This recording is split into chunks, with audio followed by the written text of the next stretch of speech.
Hi hello எல்லாருக்கும் வணக்கம். உங்கள் அரிசி தான் உங்கள் வாகனத்தை பவர் பண்ணுதுன்னு சொன்னால் நம்ப முடியுதா? ஆமாங்க. நீங்கள் சாப்பிட்ற அரிசி தான் லைக் உங்கள் பைக் இல்லை காரை பவர் பண்ணுது. என்னென்னா இந்தியாவில் வந்து இப்போ புதுசாக கவர்மெண்ட் ரூல் படி என்னென்னா 2025 கிட்டத்தட்ட 20% வந்து நம்ம பெட்ரோலில் வந்து எத்தனால் கலக்கணும் அப்படின்னு சொல்லியிருக்காங்க. இந்த எத்தனாலுக்கு ரொம்ப முக்கியமான தேவை என்ன தெரியுமா? குருணை அரிசி. ஸோ அரிசியில் உடையிற அந்த குருணை அது வேஸ்ட் ஆகாமல் இந்த குருணையை வச்சு தான் எத்தனால் செய்கிறாங்க. அந்த அரிசியை ஃபெர்மெண்ட் பண்ணி எத்தனால் பண்ணுறாங்க. கிட்டத்தட்ட 1 கிலோ குருணை அரிசியில் ஒரு 0.3 லிட்டர்ஸ், கிட்டத்தட்ட 1/2 லிட்டர் வந்து எத்தனால் நம்மளால் செய்ய முடியும். ஸோ இந்த மாதிரி வந்து இது வந்து இன்னொரு நாட்டுக்கு என்ன நல்லதுன்னா, நம்ம மற்ற கண்ட்ரியிலேருந்து க்ரூட் ஆயில் இம்போர்ட் பண்ணுற காஸ்ட் குறையும். ஸோ இதனால் நம்ம ஃபார்மர்ஸ்க்கு ஒரு நல்ல ப்ரைஸும் கிடைக்கும்.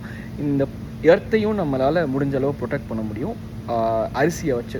ஸோ நீங்கள் பாருங்கள், ஒரு அரிசி வந்து ஃபார்மருக்கு ஹெல்ப் பண்ணுது, அதே மாதிரி நம்ம போகிற வெஹிக்கிளையும் ஹெல்ப் பண்ணுது, பிளானட்டையும் ப்ரொடெக்ட் பண்ணுது. ஸோ இந்த மாதிரி அரிசியை பற்றி இன்னும் நிறையா தெரிஞ்சுக்கணும்னு நினச்சிங்கன்னா ஃபாலோ பண்ணிக்கோங்க. டாடா பாய்.